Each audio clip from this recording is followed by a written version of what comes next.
Hey folks, Matt Sharp here with another Pacific Angler video. This week we're revisiting an old video, and I thought it would be fun to look at some of the old footage that we've done on Vimeo and going back almost 10 years of silly things we've put out there and sort of analyze them on a level that you guys can have some takeaway from. The first video we're going to look at is one that we did on egging, and this was about 7 years ago now. But it was a cool video because we looked at mends in detail, and I thought walking through with you guys and walking through those mends might be really beneficial because we've got that fishery coming down the pipes right now, and it's something that we're going to be doing from basically the beginning of November all the way to the back end of February. It's extremely productive for nymphing egg patterns for bulltrout, rainbows, cutthroat on all our major systems around the lower mainland. But a lot of these mending techniques apply to any trout stream. So we're going to walk through that in detail. I'm going to show you guys the mends that we're using in the video, talk you guys through that, and hopefully you guys can put that into practice when you're out in the fields.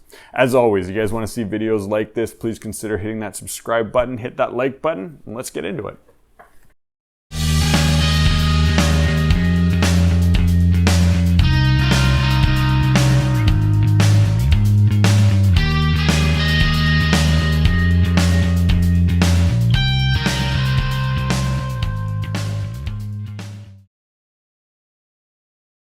So let's jump into the video, and we're going to talk through it. Don't worry, I will play it in full at the end if you guys just want to sit back and relax, if you want to skip to that. And here I am. We're out on the Squamish. Before I get too far ahead of myself and people leave comments about giving away secret spots, don't worry, this spot is no longer here. This was filmed, I want to say, 7 years ago. So the first mend that I do, and that's called the setup mend. I'm just going to pause it here. And you can see here, I'm going to set everything up. And what that's doing is setting myself up for success. I consider that one the most important mend. Now, it doesn't have to be right off the hop. A lot of guys rush that. The second it hits the water, they're trying to do something about it. I usually tell people, let it hit the water, think about it for a moment, see what angle things are coming down at, and then try to make the most aggressive mend, moving as much line right by your indicator, if you're using an indicator, as you can to set yourself up for success, knowing that you probably won't get bites up there. Your presentation is probably not deep enough or in the zone yet, so make sure you're ready for when it is in the zone, maybe 5, 10, 11 feet downstream. Now, you can see in this video we're talking about upstream mends and downstream mends. And if you notice with both of those mends, they're not just flops. I see it all the time with anglers just flopping their rod one way to the other. And what they're not doing is they're not moving the line by the indicator. And that's really bad because the drag is happening out there. The drag is happening on the presentation. It's not so much happening at the line, maybe halfway out to it. And so when you make your mend, it's two moves. It is a lift and then a flip in a direction, either downstream or upstream, depending on which direction we want to go. Now, the next mend that we do in this one is called the check mend, and there it was, just a nice flip. And the check mend is one, as the name implies, is we're just checking. We're just seeing if a little bit upstream or a little bit downstream is going to affect this drift differently. At this point, we don't really want to move the indicator. We don't want to jump the indicator. On the setup mend, I don't mind it so much because we're setting ourselves up for success. But on the check mends, make them fairly subtle and just see if corking the line a little bit downstream will change the way things are drifting versus upstream. It's very common that I do up and then down or vice versa, just seeing what's going on there to get a better drag-free drift. All right, so the next one is the dump mend, and this is something you're going to need to do if you want to extend that drift, and it's something that I see done wrong all the time.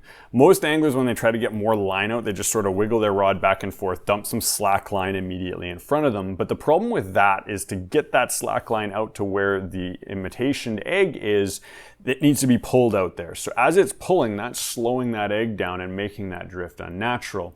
So what we need to do is actually cast line to the indicator. In this instance, I'm lucky it's going straight away from me, so I can just use a clean up and down motion to dump line out. But the trick is how you manage the line. So I've got my trusty casting rod. We use this in my introduction to fly fishing courses.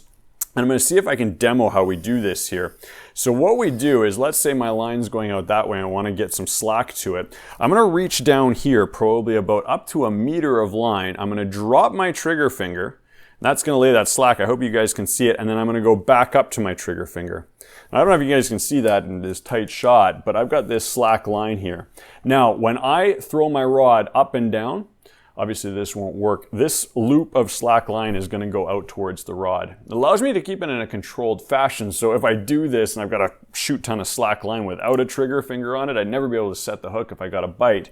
But with that trigger finger, I can control how much line I go out. And I might do this 3, 4, or even 5 times. Reach down, put it up to my trigger finger, have that loop of slack line, mend it out, do it again, do it again.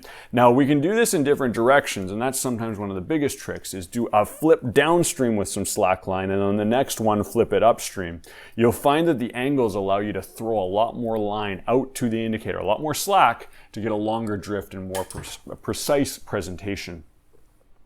Now we play the video, you guys are going to see we do end up hooking a fish here. There's a nice dump mend, and there it is. Now again, a lot of guys maybe cut their drift short. I always let it go as far as I can, dropping my rod, getting as long as possible, and then let it slide or swing for about 3 or 4 seconds. You're gonna get a lot of bites on that. And the funny thing is, you're gonna get a lot of bites on that when you've done the drift right, meaning that if you just let your fly swing, if it's an egg specifically or a nymph, you will catch fish. There are silly fish out there that will chase a swimming egg, but I've found way more fish will bite the swung egg at the end of the presentation if you got a good drift in the upper part. And I think it's because they see it coming down, their brain tunes in, says that's an egg, I'm gonna eat it, and then all of a sudden that egg starts swimming away and that triggers the bite, versus an egg swinging across and they see it from a ways out and they can tell that it's not natural.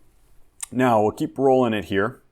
The next clip is from Jason, and this is one called Walking the Dog, and you can see he's literally just walking the dog, walking beside the river, and he hooks a fish here. Now, this is one that I tell all my students and all anglers, and I do it quite a bit, is when you've got to a spot, you make maybe half a dozen to a dozen casts, figuring out what mends are going to work well for you. Then pick your favorite drift. So if we stood here, we did 6 casts, and I liked that drift that was maybe 20 feet out. Throw that 20-foot cast again.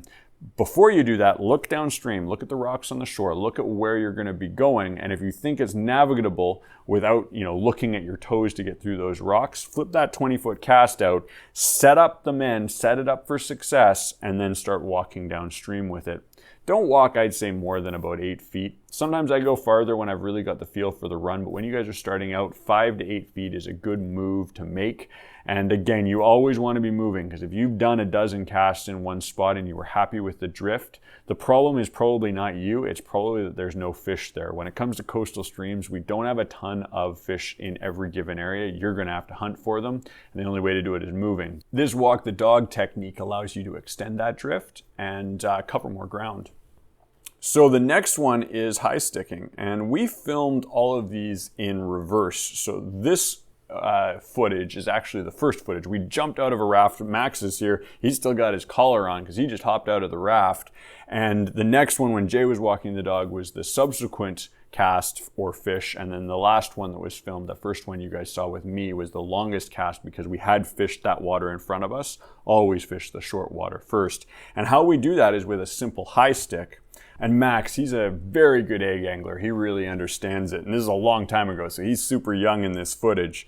But you can see here, he's just holding the rod up above, making little itsy bitsy mends as he's dropping his rod down. And he got a bite there. And we weren't really prepared for it. He missed it. He lifted up, he saw that nothing was there, and he dropped his rod back down.